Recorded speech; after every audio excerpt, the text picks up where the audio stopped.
What's up madlang people? Ito na ang pinakahihintay natin taon-taon.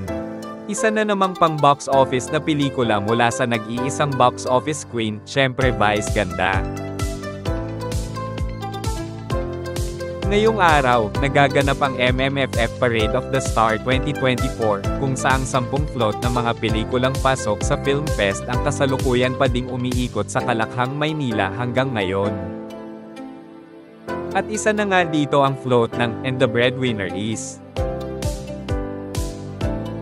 Makikita nga ang dami ng taong tuwang-tuwa masilayan ang mga artista. At isa na nga sa pinakamalakas na hiyawan ay tuwing parating na ang float ng ating Meme Vice. Hindi naman makakaila na doble kayod sa pagpopromote ang mga bida sa And the Breadwinner Is.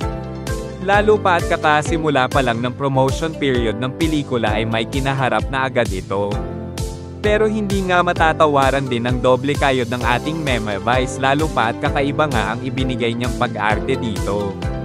Kaya sa December 25, suportahan natin ang mga pelikulang pasok sa MMFF 2024. Samantala, ito ang ilang kaganapan sa float ng And the Breadwinner Is, na may pabidyoke pa.